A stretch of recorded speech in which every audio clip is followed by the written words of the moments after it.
That's a good transition then to the ad. So we can see here kind of what she's going with. And this is part of where her getting the Biden campaign team and all of the apparatus transitioning over to her, it may not be, the benefit that some people think it is. It is in case she's bad at running, she's bad at running organizations. She ran a disastrous campaign last time around, but their emphasis and their knowledge of like how to campaign and prosecute the case may not be exactly the one that you said, simply because Biden is not capable of doing that. He's not really capable of doing anything. Anyway, let's take a listen here to her very first ad and compare some of that messaging, looking at the polling and kind of where things could trend from there. Let's take a listen. In this election, we each face a question. What kind of country do we want to live in? There are some people who think we should be a country of chaos, of fear, of hate. But us, we choose something different. We choose freedom. Freedom, freedom, I can't move. Freedom, cut me loose. Yeah. Freedom, freedom, where are you? 'Cause I need freedom too. The freedom not just to get by, but get ahead. The freedom to be safe from gun violence. The freedom to make decisions about your own body. We choose a future where no child lives in poverty, where we can all afford health care, where no one is above the law.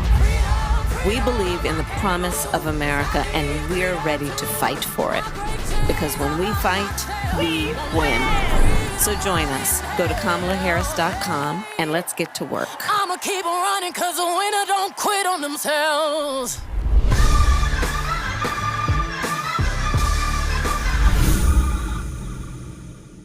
So gives you a taste kind of that. I don't know. What do you think? I mean, the abortion messaging on that is always very potent. And I would say that that's one of the things that the Democrats rode to victory. But I didn't see enough there to try and convince people to vote for it. I mean, look, at the same time, it's our very first ad, right? They need to get cross ads and all that. I wouldn't say it was a bad ad.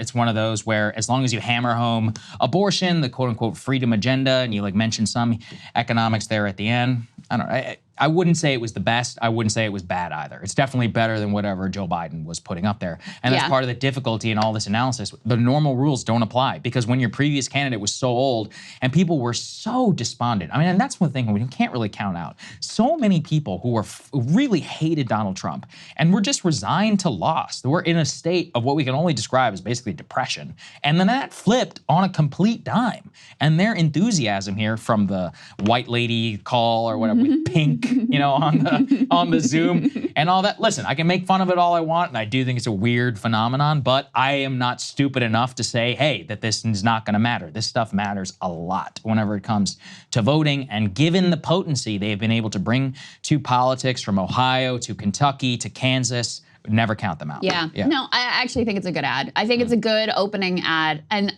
mostly not because of the the specific things that she says about abortion or, children in poverty or healthcare or whatever. It's more just, it's joyful. Yeah, it's a vibe. It feels fresh. Yeah. It feels joyful. Joe Biden couldn't put it out. Donald Trump couldn't put it out. And so if you feel like the energy in this election, which I think it is we need something different. We want change. We want a different vibe. To me, this ad, the essence of it captures that kind of sense of joy and this sense of a vibe shift, and also the off-the-charts enthusiasm on the Democratic side for this new candidate. So, as an opening pitch, I think it's actually very good. It's also worth talking a little bit about the ad spend to this point. She hasn't, I think, still really gone up on the air in a significant way. So Trump is dramatically outspending her at this point in the battleground states. The other thing that's worth mentioning is while Biden was absolutely tanking, part of what was holding him up at all was he was dramatically outspending Trump in the battleground states. And even with that dramatic outspend, we saw the way the poll numbers were trending. So you can look at this and say, wow, even without really spending any money yet, and on the back of course, a wave of free media coverage, et cetera, Kamala Harris has really come up and given the Democrats a fighting chance here. To your point about the enthusiasm among women, we can put this up on the screen, presidential polling among suburban women. So Kamala Harris beating Donald Trump by 12 points among suburban women, 52 to 40. In the last Biden poll, it was basically tied. Biden 44, Trump 41. This is HarrisX, which tends to be kind of a Republican-leaning poll, but so I would just pay attention to the trend here. She is doing much, much, much, much better among this demographic set, just on the top line numbers. And when you talk about, I'm going to organize, I'm going to be on the white ladies call, I'm going to phone bank, I'm going to kick in some money, et cetera. Those numbers are even more astonishing what she's been able to pull off. Yeah, look, again, many people are like, how can you not point out all the flaws? The whole point of the segment is to just show, look, she's still losing, but it's just you're in a better position than anybody Joe Biden ever could have been. As I said, I would probably give her 40, 60-40, I'd put it in Trump direction. Well, I was giving Biden a 10% chance of victory. Yeah. So that's a massive change if we think about what the percentage base are. And, I think I made a joke, the ladies' election. I really think that's what it's all gonna be about. Especially whenever you've got, man, this is one of those where, again, previously, everyone decided after Hillary lost that it was sexism or whatever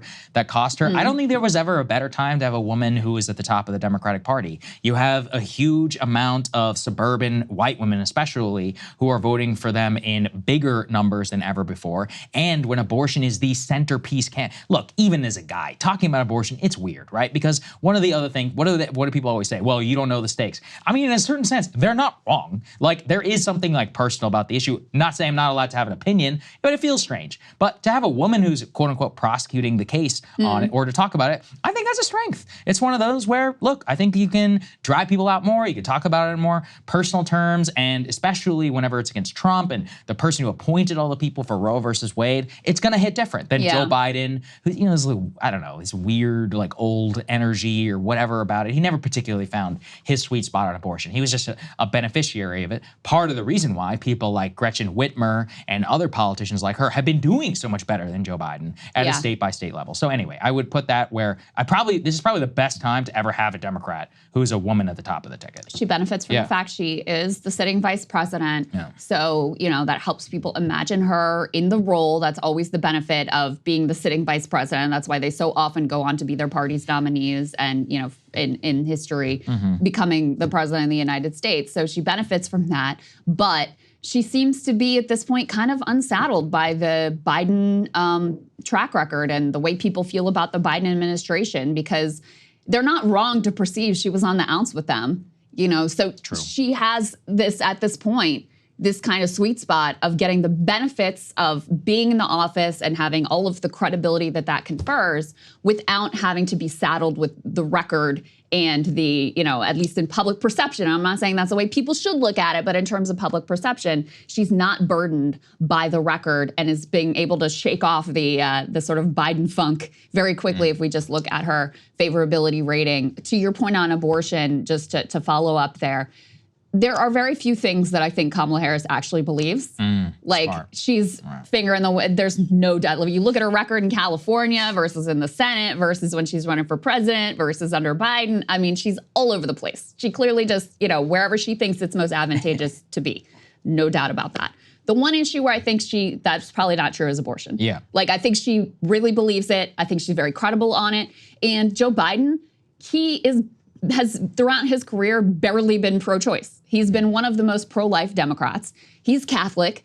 His own faith, it impacts the way he views the issue. And then his just identity is like an old dude who doesn't have a direct connect to the issue and hasn't had a direct connect to the issue for a long time. Yeah, he was not a good messenger. He didn't want to talk about it. He didn't really talk about it much. And so on that issue, which is very animating at this point, is the most animating culture war issue, I think, in the country right now. She is an effective and credible messenger. And that's one of the reasons why I feel like, actually, counter to the narrative of oh my God, we're too racist and sexist to elect a woman, I actually think that her gender in particular is an affirmative asset for her in this moment as a Democrat. Yeah, and again, this is where you got to kind of put the media programming out and try and look at this objectively. It's in a time, how many monologues have I done about how we're bifurcating amongst gender lines? It's well, if you're gonna be a predominantly female party, especially with the volunteers and with the swing base, then you probably should have a woman at the top of the ticket. It's one of bad point. It's like one of those where it's very obvious if you look at it. If you just look at where the trends are going, the base coalition, the most volunteers. I don't think it's an accident that the biggest Zoom call in history was literally white women for Kamala. That and where's a lot of the money coming from? Who are the big female celebrities? Jennifer Aniston and all these other people who are they're coming going out. to war. They're going to war, exactly. It's like, look, I don't count them out. You know, it's one of those where I've seen enough recent evidence in politics to show that they're very, very persuasive and that they vote more than anybody else. If I am Trump, and JD, they need to run as far away from abortion as humanly possible. Now, obviously, the Democrats are going to try not to. So I still believe that this will, in a Trump victory, this will be the immigration economy election. I think all of the money that they're going to spend is Kamala borders are, Kamala open border, and everything. And then all the Democrats should be talking about is abortion and the economy as well. We can war over the economy, and then the defining issue of either will come to decide who actually wins in these, especially the swing states, because that is where, too, both abortion and immigration are very, very hot issues because they're genuinely contested. There are differing views. And I also would say dramatic, right? Because on the economy, it's one of those where, look, I think it's difficult to say and to parse the nuance of like child tax credit, et cetera, for a lot of people. They're not looking at it in those terms, but let's be honest. I mean, the daylight between Kamala and Trump on immigration is, titanic. And same on abortion. You literally have somebody who appointed the justices that took down Roe versus Wade and somebody who says, I want to codify it nationwide. The difference between that, again, is titanic. And that is where I get the Barry Goldwater line, a time for choosing. I really believe that's where the sorting in the individual mind of people as to what's going to get them out to the ballot box, that's where it will come down to, and that's the actual issue set that they're going to have to work on, both of them, because they're both going to try and spend billions of dollars either way to convince people on the other side. Hey, if you like that video, hit the like button or leave a comment below. It really helps get the show to more people. And if you'd like to get the full show ad-free and in your inbox every morning, you can sign up at breakingpoints.com. That's right. Get the full show, help support the future of independent media at breakingpoints.com.